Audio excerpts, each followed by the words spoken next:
अस्सलामुअलैकुम, welcome to biology hub. मैं हूं हमना खातून। आज हमारा टॉपिक है relation of biology with other sciences. कि बायोलॉजी जो कि स्टडी है लिविंग ऑर्गेनिज्म की, इसका जो दूसरी साइंसेस हैं जैसे कि physics, chemistry, computer, maths, economy, इस तरह की जो साइंसेस है इसके साथ क्या रिलेशन है, ये सब कुछ हम स्टडी करेंगे आज के लेक्चर में। इनको बायोलॉजी विद अदर साइंसेस, जब बायोलॉजी को दूसरी साइंसेस के साथ मिला दिया जाता है तो जो नई साइंस बनती है उसको बोलते हैं इंटरडिसिप्लिनरी साइंसेस। Interdisciplinary sciences. तो ये लफ्ज अगर आ जाए तो कंफ्यूज नहीं होना, उसमें इन्हीं साइंसेस का जिक्र होगा जो हम सारी डिस्कस करेंगे। बायोकेमिस्ट्री, बायोफिजिक्स, कंप्यूटेशनल बायोलॉजी, जिसमें क्या होता है कि बायोलॉजी को दूसरी साइंसेस के साथ मिला दिया जाता है। बायोलॉजी को दूसरी साइंसेस में क्या रोल है इसमें वो स्टडी किया जाता है। सबसे पहले है biochemistry, structure and reaction of chemical substances. Biochemistry, नाम से पता चल रहा है बायोलॉजी को किसके साथ जोड़ दिया गया है, केमिस्ट्री के साथ। बायो है लिविंग ऑर्गेनिज्म की स्टडी, केमिस्ट्री है केमिकल कंपाउंड्स। तो जो लिविंग ऑर्गेनिजम्स के अंदर केमिकल कंपाउंड्स या सब्सटेंसेस मौजूद होते हैं उनकी जो स्टडी है उसको क्या कहा जाता है, बायोकेमिस्ट्री। अब लिविंग ऑर्गेनिजम्स में कौन से बायो कंपाउंड्स हैं, उनको बायोमॉलिक्यूल्स भी कहा जाता है, जैसे कि प्रोटीन्स, कार्बोहाइड्रेट्स, लिपिड्स, ये सारे जो हैं ये बायोमॉलिक्यूल्स हैं जो कि हमारी खुराक के जरिए हमारी बॉडी में जा रहे हैं और डाइजेशन के बाद ये इन मॉलिक्यूल्स में कन्वर्ट हो रहे हैं। अब ये मॉलिक्यूल्स जो है हमारी बॉडी में डिफरेंट रोल प्ले कर रहे हैं, जैसे कि मेम्ब्रेन की, हमारी जो सेल मेम्ब्रेन है, एक सेल है उसके इर्द गिर्द जो मेम्ब्रेन है, सेल मेम्ब्रेन, उसकी स्टेबिलिटी में रोल प्ले कर रहे हैं, वो लिपिड की वजह से बनी हुई है। हमने उन लिपिड्स की स्टडी करनी है। प्रोटीन्स की स्टडी करनी है। प्रोटीन्स जो है मेजरली इंजाइम्स की फॉर्मेशन कर रहे हैं। हम डिफरेंट इंजाइम्स के फंक्शंस को स्टडी करते हैं कि वो किस तरह से रोल प्ले कर रहे हैं। इंजाइम्स जो हैं ये तो हर हमारी बॉडी के अंदर जो भी रिएक्शंस हो रहे हैं उसको कैटलाइज करते हैं, उसको इंक्रीज करते हैं, एनहेंस करते हैं उन रिएक्शंस को, जो कि बहुत इंपॉर्टेंट है। एंजाइम्स के बगैर तो कोई रिएक्शन चल ही नहीं सकता। अब एंजाइम्स की जो स्टडी है वो भी बायोकेमिस्ट्री में कर रहे हैं। Structure and reaction of chemical substances, for example photosynthesis, respiration. इसमें हम स्ट्रक्चर तो हमने देख लिया कि प्रोटीन्स, कार्बोहाइड्रेट्स, लिपिड्स का स्ट्रक्चर स्टडी कर रहे हैं। इसके साथ साथ रिएक्शंस जो हमारी बॉडी के अंदर रिएक्शंस हो रहे हैं, मेटाबॉलिज्म हो रही है, वो तमाम रिएक्शंस को भी बायोकेमिस्ट्री में स्टडी किया जाता है। जैसे कि प्लांट्स में फोटोसिंथेसिस हो रही है, प्लांट्स में फोटोसिंथेसिस किस मैकेनिज्म के जरिए हो रही है ये भी बायोकेमिस्ट्री में स्टडी किया जाता है। और जो रेस्पिरेशन है ह्यूमंस में या एनिमल्स में जो रेस्पिरेशन का फिनोमिना है ये भी हम बायोकेमिस्ट्री में स्टडी करते हैं। बायोफिजिक्स, फिजिक्स और बायो को जोड़ दिया गया है। ये भी एक इंटरडिसिप्लिनरी साइंसेस है। जैसे कि इसमें हम फिजिक्स के प्रिंसिपल्स को अप्लाई करते हैं लिविंग ऑर्गेनिजम्स के ऊपर। Principles of physics applied to biological processes. हमारी बॉडी के अंदर जो बायोलॉजिकल प्रोसेसेस हैं, यही एग्जांपल देख लेते हैं कि हमारे मसल्स जो काम कर रहे हैं ये कि लिवर सिस्टम के तहत काम कर रहे हैं। जो इनका मोशन है, जो मोशन की स्टडी है वो हम किस में करते हैं, फिजिक्स में। तो हम जो मोशंस की स्टडी या जो मूवमेंट है हमारे बॉडी पार्ट्स की, वो सारा कुछ अगर हम स्टडी कर रहे हैं बायोलॉजी में, उसमें हम क्या अप्लाई करते हैं, फिजिक्स का नॉलेज अप्लाई कर रहे हैं। फिजिक्स अप्लाई कर रहे हैं, फिजिक्स के जो प्रिंसिपल्स हैं उसको अप्लाई करते हुए हम ये स्टडी करते हैं। इसके अलावा दूसरे बायोलॉजिकल प्रोसेसेस जैसे कि सेल मेम्ब्रेन के अंदर जो इलेक्ट्रिकल कंडक्टेंस होती है वो प्रॉपर्टीज को स्टडी करना भी बायोफिजिक्स में आ जाता है। उसमें हम इलेक्ट्रिकल प्रॉपर्टीज स्टडी करते हैं। इसके साथ है कंप्यूटेशनल बायोलॉजी, कंप्यूटर, जिसमें हम कंप्यूटर अप्लाई कर रहे हैं, जहाँ जिसमें हम कैलकुलेशंस कर रहे हैं, जिसमें ये वो बायोलॉजी है जहां हम कंप्यूटर को यूज कर रहे हैं या डिफरेंट एल्गोरिथम्स या मैथमेटिक्स को अप्लाई करते हुए जो है बायोलॉजिकल प्रोसेसेस को समझने की कोशिश कर रहे हैं।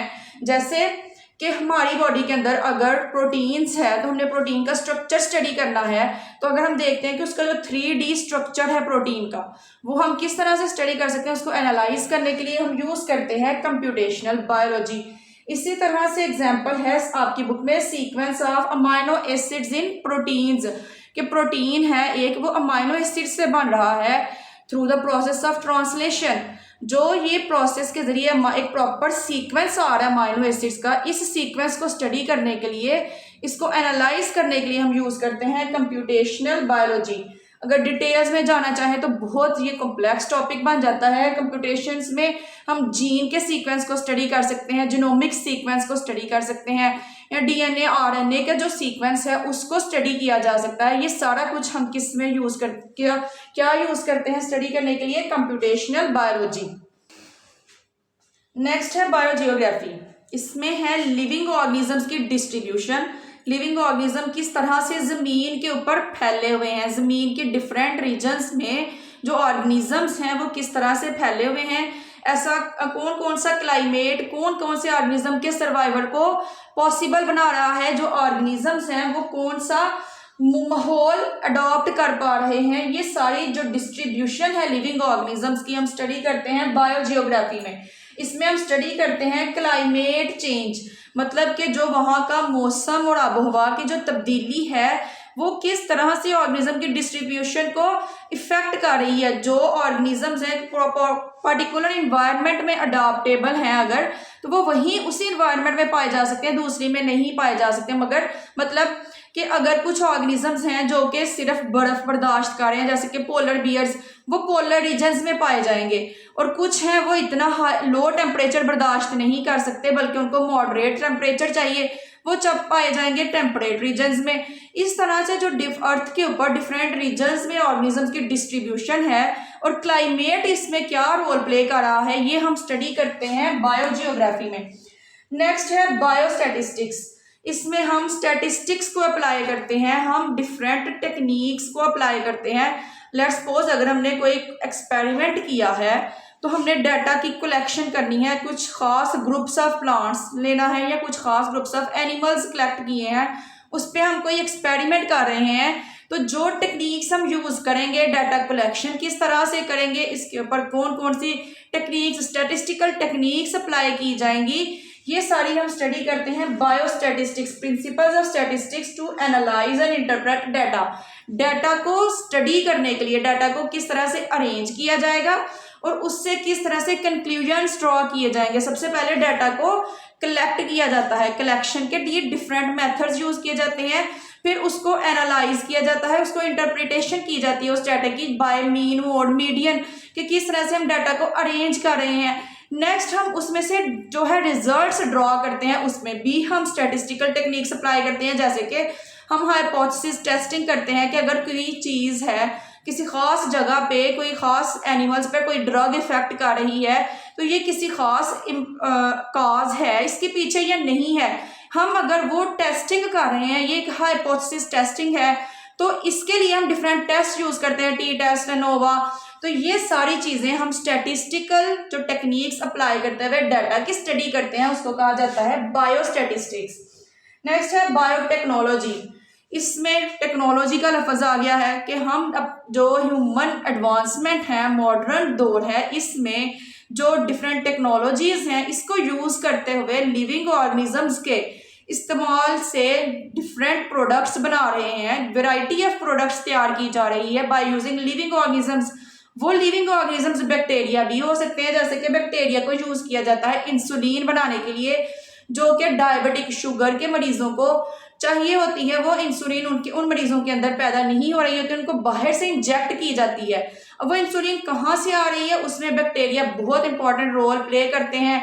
इसके साथ साथ दूसरी डेयरी फार्म्स में अगर हम देख रहे हैं तो वहाँ पे यीस्ट रोल प्ले कर रहा है। हम डिफरेंट प्रोडक्ट्स को बनाने के लिए जो लिविंग ऑर्गेनिजम्स को यूज़ कर रहे हैं, अगर हम कोई क्रॉप्स पैदा कर रहे हैं, क्रॉप्स हम अगर चाहते हैं कि कोई अच्छी क्वालिटी की क्रॉप आए, तो हम वो वाला जीन ही इस्तेमाल करते हैं जिससे क्रॉप जो है बेहतरी की तरफ जा सकती है। ये भी एडवांसमेंट है, टेक्नोलॉजीज का इस्तेमाल कर रहे हैं, इससे क्रॉप की प्रोडक्शन इंक्रीज हो जाती है। एनिमल्स में डिफरेंट तजर्बे किए जाते हैं, जैसे क्लोनिंग की जाती है, कुछ लिविंग सेल्स लेके उससे एक मुकम्मल ऑर्गेनिज्म तैयार कर दिया जाता है। लाइक शीप की क्लोनिंग करके डिफरेंट शीप्स तैयार की जा रही है। अगर अच्छा गोश्त, अच्छा मीट देने वाली अगर कोई शीप है तो उसकी क्लोनिंग की जाएगी ताकि ज़्यादा से ज़्यादा हमारे पास मीट की जो यील्ड है वो आ सके। ये डिफरेंट लिविंग ऑर्गेनिजम्स को यूज़ करते हुए और टेक्नोलॉजीज को अप्लाई करते हुए जो हम स्टडी करते हैं उसको बोलते हैं बायोटेक्नोलॉजी। नेक्स्ट है बायो इकोनॉमिक्स। इकोनॉमिकली इसमें हम स्टडी करते हैं, इकोनॉमिकली पॉइंट ऑफ व्यू से स्टडी किया जाता है लिविंग प्रोजेक्ट्स को।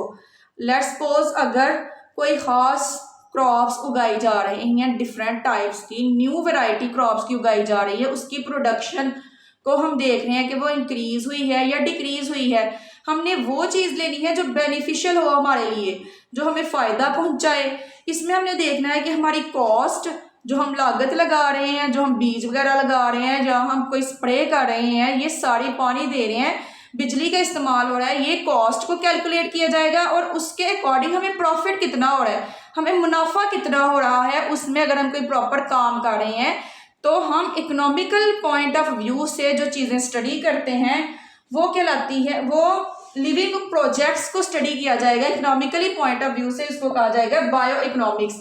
इसमें कॉस्ट एंड प्रॉफिट स्टडी किया जाता है कि लागत क्या हुई और उससे मुनाफा क्या हुआ। For example production of crops of new variety, अगर हम कोई क्रॉप्स, कोई फसलें लगा रहे हैं, नई किस्म की कोई फसल लगाई है, तो उसकी जो प्रोडक्शन है वो कितनी हुई है और उसमें हमने कितनी लागत लगाई थी, कॉस्ट कितनी थी, ये सारी चीज़ें स्टडी की जाती हैं बायो इकोनॉमिक्स में। यही हमारा आज का टॉपिक था, relation of biology with other sciences, यहाँ पे इंटरडिसिप्लिनरी साइंसेज। मिलते हैं अगले लेक्चर में। अल्लाह हाफिज़।